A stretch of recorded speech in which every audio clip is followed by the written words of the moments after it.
केतकीच्या बोलण्याने मला खूपच विचारात टाकलं होतं. तिला जर तिचा नवरा डॅशिंग आणि हँडसम तरुण हवा होता तर त्या दिवशी हॉस्पिटलमध्ये ती मला असं का म्हणाली होती की तुम्ही मला आवडता.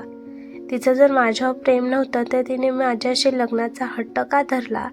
केतकी पुढे सांगत होती की हे खरं आहे की माझ्या मामीच्या तावडीतून वाचवण्यासाठी तिने हे लग्न केलं. लग्नाच्या पहिल्या रात्री ती खूप घाबरलेली होती, पण माझ्या वडिलांनीच तिला माझ्याकडे झोपायला पाठवलं आणि तिच्या जीवात जीव आला. तिला सुटका झाल्यासारखं वाटलं.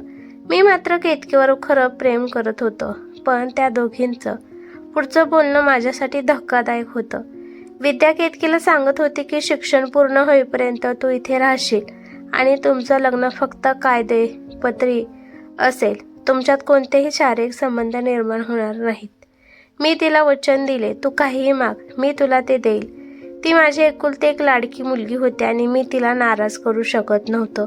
आणि विद्या मला म्हणाली की बाबा तुम्ही केतकीशी लग्न करा, ती मला खूप आवडते. तुम्ही जर तिच्याशी लग्न केलं तर ती आपल्या घरात कायमची राहायला येईल. ती मला आपल्या घरात हवी आहे बाबा. तिचं बोलणं ऐकून माझ्या रागाचा पारा चढला आणि मी तिला म्हणालो, मूर्ख आहेस का तू, हे काय बडबड करत आहेस. केतकीला जर याबद्दल कळलं तर मी माझ्याबद्दल काय विचार करेल ती.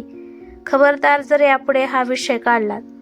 ती मला माझ्या मुलीसारखी आहे. लहान आहेस म्हणून तुझी प्रत्येक गोष्ट ऐकत आलो, पण याचा अर्थ असा नाही की मी तुझं काही ऐकून घेईल. मी कधीही इतक्या मोठ्या आवाजात विद्याशी बोललो नव्हतो, पण यावेळी तिने अशी काही गोष्ट केली होती की मला माझ्या रागावर नियंत्रण राहिलं नाही आणि मी तेथून निघून गेलो.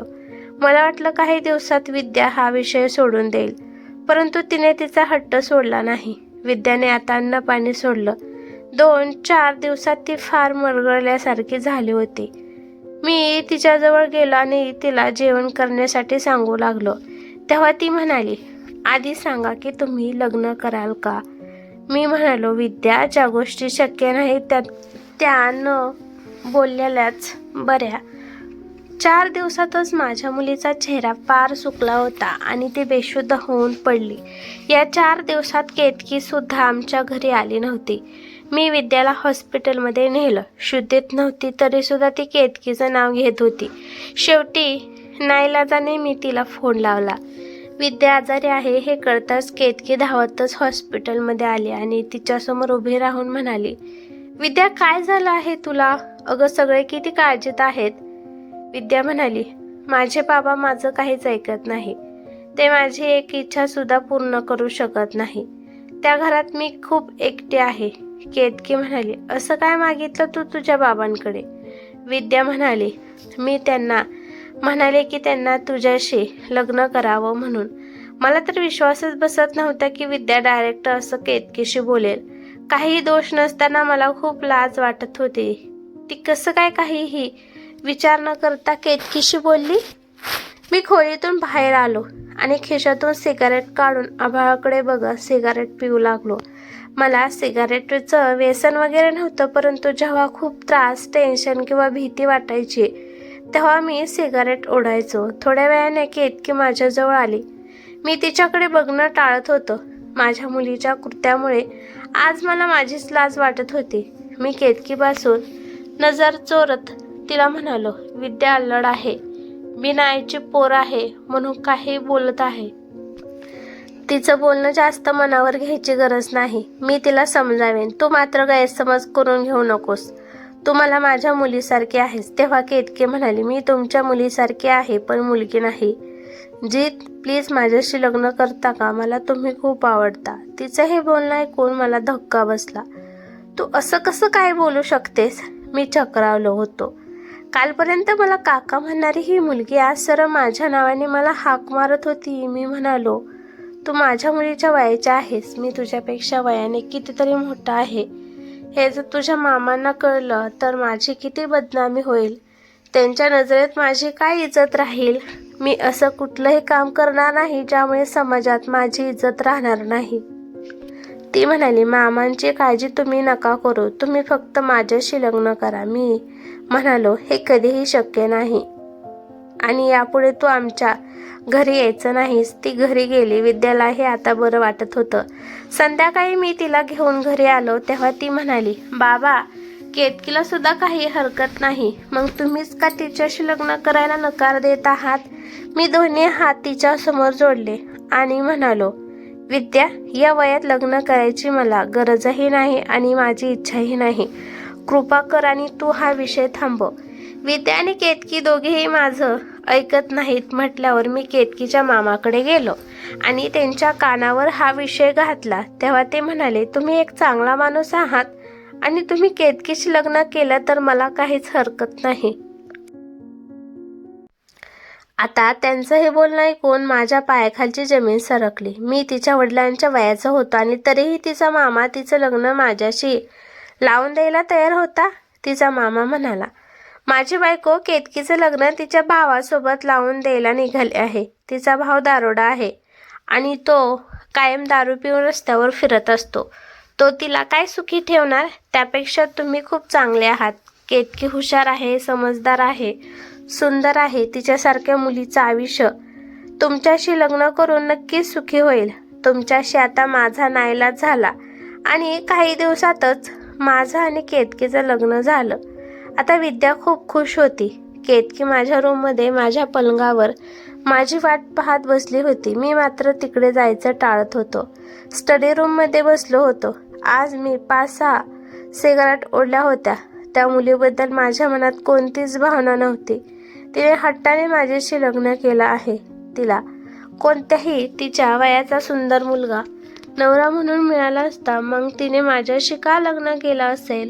पण माझं दुसरं मन मला सांगत होतं की जर तिने मनापासून तुझ्याशी लग्न केलं असेल तर तू सुद्धा मनापासून हे लग्न स्वीकारण्याचा प्रयत्न केला पाहिजे. मी माझी मानसिक तयारी करत होतो. हो नाही विचार करता करता मी माझ्या रूममध्ये आलो. समोर बेडवर केतकी नववधूच्या वेशात बसली होती. माझी चाहूल लागताच तिने स्वतःला सावरलं. मी तिच्याकडे दुर्लक्ष केलं आणि तिच्यासमोर जाऊन बसलो. आता ती थोडीशी घाबरली. मी खिशातून एक अंगठी काढली आणि तिच्या बोटात घातली आणि तिला म्हणालो, हे बघ, तू जरी तुझ्या मर्जीने माझ्याशी लग्न केलं असलंस तरी सुद्धा हे लग्न स्वीकारणं माझ्यासाठी थोडं अवघड आहे. जोपर्यंत मी हे लग्न मनापासून स्वीकारत नाही तोपर्यंत मी तुला स्पर्शही करणार नाही. तुझी हरकत नसेल तर तू इथे सुद्धा झोपू शकतेस आणि आराम करू शकतेस किंवा विद्येच्या खोलीत जाऊन झोपू शकतेस. मी असं म्हणतात जणू काही माझ्या परवानगीची ती वाट पाहत होती आणि ती लगेच ठीक आहे म्हणत विद्येच्या रूममध्ये झोपायला सुद्धा गेली. मी आश्चर्यचकित होऊन पाहत होतो. प्रत्येक मुलीच्या पहिल्या रात्री इच्छा असतात, आकांक्षा असतात, तशा केतकीच्या पण असतील. मग ती लगेच विद्येच्या खोलीत जायला कशी तयार झाली? मलाही ते बरंच होतं आणि मी माझे कपडे बदलून बेडवर आडवा पडलो. त्या दिवशीपासून केतकी दररोज विद्येच्या रूममध्ये झोपत होती. माझ्या मनात तिच्याबद्दल कसल्याही भावना नव्हत्या. त्यामुळे मला काही फरक पडत नव्हता की ती कुठे झोपते याचा. आता मी दोघींनाही एकत्रच गाडीने कॉलेजला सोडत होतो. केतकी माझ्या शेजारी बसत होती आणि विद्याला चिडवत होती. बघ, लग्नाआधी तू या सीटवर बसायची आणि मी मागे. आता माझा अधिकार आहे. लग्नानंतर बायको नवऱ्याच्या शेजारी बसत असते. तिचं हे बोलणं ऐकून विद्या खूप हसायची. दोघींची खूपच गट्टी जमली होती. जशा लग्नाआधी त्या घट्ट मैत्रीण होत्या तशा लग्नानंतर त्या आणखीनच एकमेकींच्या जवळ आल्या होत्या. आमच्या लग्नाला आता 1 महिना झाला. पण एक दिवस अचानक केतकी आणि माझ्यामध्ये असं काय घडलं ज्यामुळे माझं आयुष्य पुन्हा चैतन्याने उजळून गेलं. एके दिवशी मी माझ्या खोलीत पुस्तक वाचत बसलो होतो. रात्र खूप झाली होती. मी माझ्या रूमचा दरवाजा उघडा ठेवला होता आणि केतकी अचानक खोलीत आली. मी तिला विचारलं, का आलीस?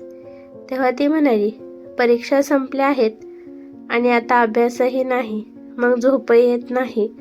उद्या रविवार आहे आणि सुट्टीच आहे, त्यामुळे म्हटलं जरा तुमच्याशी गप्पा माराव्यात. मी पुस्तक बाजूला ठेवलं, चष्मा काढून पाकिटमध्ये ठेवला आणि तिच्याकडे पाहिलं तर ती एकटक माझ्याकडे पाहत होती. मी हसतच म्हणालो, काय पाहत आहेस? ती म्हणाली, तुमच्या चेहऱ्यावरून तुमचं वय दिसत नाही. सुरुवातीला मला वाटलं होतं की तुम्ही विद्याचे मोठे भाऊच आहात. तिच्या या वाक्यावर मी खूप हसायला लागलो. ती पुढे म्हणाली, तुम्ही खूपच सुंदर आहात जीत. तरुण वयात तर तुम्ही यापेक्षाही सुंदर दिसत असाल ना.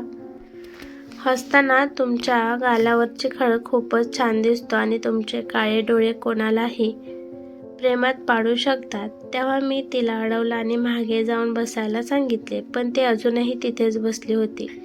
ती सतत रडत होती हे मला दिसत होतं, पण ती का रडत आहे हे विचारण्याची माझ्या अजिबात इच्छा नव्हती. पण मी दगडाचा थोडीच होतो. तिचं रडणं मला दिसत होतं. माझ्या फक्त कठोर बोलण्याने ती रडत होती, पण तिने जो अन्याय माझ्यासोबत केला आहे त्याचं काय. ती आता माझ्यापासून दूर राहू लागली आणि ती माझ्यापासून दूर आहे हे माझ्यासाठी चांगलं होतं.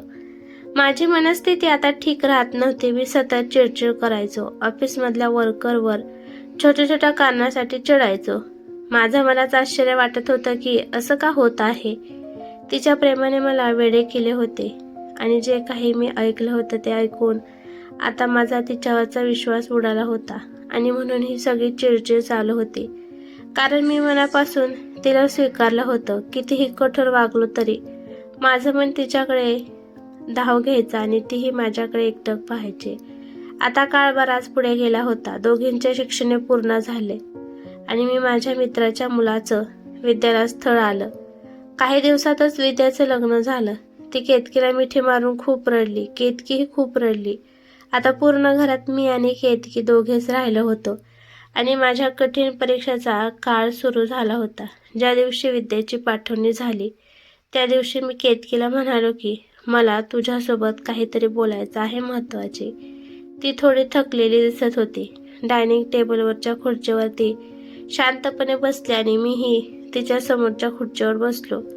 आज मी हे बळजबरीचं बंधन कायमचं संपवायचं ठरवलं आहे.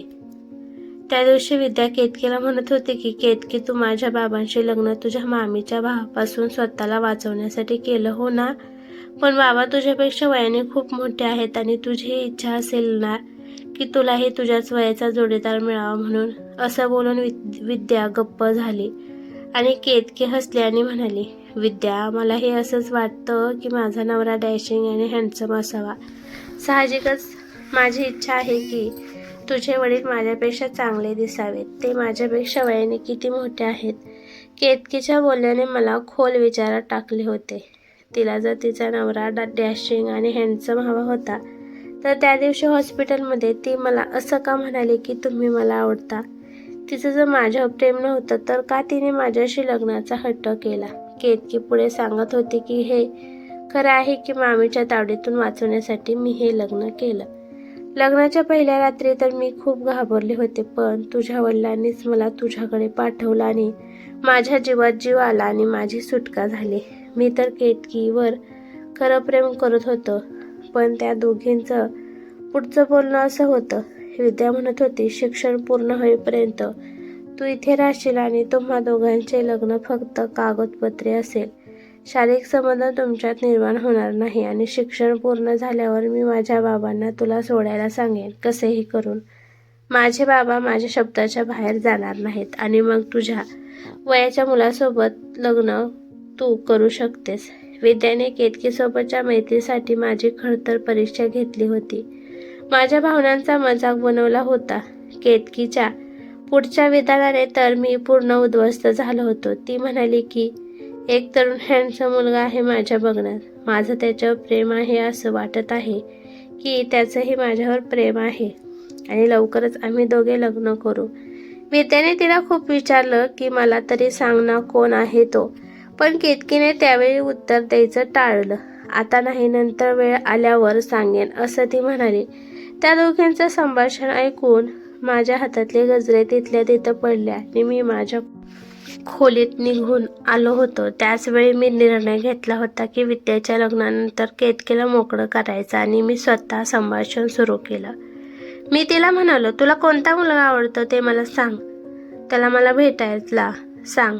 मी स्वतः तुझं त्याच्याशी लग्न लावून देईल. मी जे काही बोलत होतो ते ऐकून तिला धक्का बसला. ती म्हणाली, हे तुम्ही काय बोलत आहात. तिला आश्चर्य वाटत होतं. मी पुढे म्हणालो, साहजिकच तुलाही तुझं आयुष्य आहे. तुलाही तुझ्या जोडीदार तुझ्यासारखा तरुण असावा असं वाटत असेल. माझी हरकत नाही, पण मला फक्त तू एक सांग, तू माझ्याबरोबर लग्न का केलं? जर तू मला अगोदर खरं सांगितलं असतं तर मी तुला नक्कीच आधार दिला असता. कारण तुला आधाराची गरज होती, त्यासाठी लग्न करायची काय गरज नव्हती. माझ्या भावनांशी व्यवहार करायची काही गरज नव्हती. मला आता तुझा फक्त राग येत आहे. तुला जर दुसरा कोणी आवडत होता तर तो माझ्याशी लग्न नव्हतं करायला पाहिजे होतं. माझ्या डोळ्यात आता अश्रू होते आणि माझा कंठ दाटून आला होता. सर्व बोलताना मला खूप वेदना होत होत्या, कारण आता मी तिच्यावर मनापासून प्रेम करू लागलो होतो आणि ती माझ्यापासून दूर जाणार ही कल्पनाही मला सहन होत नव्हती. ती माझ्याकडे पाहत गप्प बसली होती. कदाचित तिला तिच्या कृत्याची लाज वाटत होती. मी तिला म्हणालो, तू हवं तेव्हा फोन करून तुझ्या प्रियकराला बोलवून घे आणि त्याच्याशी लग्न कर. मी तुला घटस्फोट द्यायला तयार आहे. आता मात्र मला तुझ्यासोबत एकाच घरात राहायचं नाही. आणि असं म्हणून मी डोळे पुसत माझ्या रूममध्ये निघून गेलो. तिने अगोदरच मला याची कल्पना दिली असती तर हा निर्णय घेणे माझ्यासाठी इतकं अवघड झालं नसतं. त्या दोघींनी केलेल्या नाटकामुळे माझ्या नाजूक भावनांना चपराक बसली होती. माझी झोप माझ्यापासून दूर पळाली होती. तरीही मी बेडवर लोळत होतो आणि इतक्या दारावर टकटक वाजली. यामुळे मी हैराण झालो आणि उठून बसलो. केतकी म्हणत होती, जीत दार उघडा. मी तिला म्हणालो, आता तू तुझ्या रूममध्ये जा. मला तुझ्याशी काहीही बोलायचं नाही. मी कोणत्या परिस्थितीतून जात होतो ते तिला कळणार नव्हतं. आता तिच्या रडण्याचा आवाज येत होता. मला तिच्याशी इतकं कठोर वागायचं नव्हतं, पण काय करू? तिचं तोंडही बघायची माझी इच्छा नव्हती. पण ती म्हणाली की जर तुम्ही दार उघडलं नाही तर तू माझा मेलेलं तोंड पाहशील. तिचं बोलणं ऐकून मला त्या मूर्ख मुलीचा राग येऊ लागला आणि मी रागातच दरवाजा उघडला. ती अजून त्याच ड्रेसवर होती जो तिने विद्याच्या लग्नात घातला होता. रडून रडून डोळ्यातलं काजळ विस्कटलं होतं आणि तशीच ती आत आली आणि म्हणाली, कशी दिसते मी? आणि तिच्या प्रश्नाने मला तिचा राग आला. मूर्ख आहेस का? काहीही प्रश्न कोणत्याही वेळी विचारायचे का? ती आणखीनच माझ्याजवळ आली आणि म्हणाली, मी काहीतरी विचारलं आहे तुम्हाला. सांगा ना, कशी दिसते मी? आणि असं म्हणत ती एकदम माझ्या छातीवर डोकं ठेवून रडायला लागली. ती मला घट्ट चिकटली होती, पण मी मात्र दगडासारखा शांत उभा होतो. रडत रडतच ती रागाने म्हणत होती की तुम्ही खूपच अपूर्ण गोष्टी ऐकल्या आहेत. जीत स्वतःचा गैरसमज करून घेताय. त्या दिवशी तुम्ही जे ऐकलं ते खरं होतं, परंतु माझ्या मनातलं सत्य फक्त मलाच माहीत होतं. विद्याला जे ऐकायचं होतं तेच मी तिला ऐकवलं. मी सतत मला म्हणायची की तू माझ्या वडिलांशी वयाचं अंतर असताना सुद्धा लग्न का केलं, आणि तिला मी तुम्ही मला आवडता म्हणून लग्न केलं हे सांगून सांगून थकले होते. तरीही तिला ते पटत नव्हतं. म्हणून मी एकदाच तिला मामीच्या भावापासून वाचवण्यासाठी तुमच्याशी लग्न केलं हे उत्तर देऊन टाकलं आणि मग तिने माझा पिच्छा सोडला. होय, हे खरं आहे की लग्नाच्या पहिल्या रात्री मी घाबरले होते आणि कुठलीही मुलगी पहिल्या रात्री अशीच घाबरलेली असते.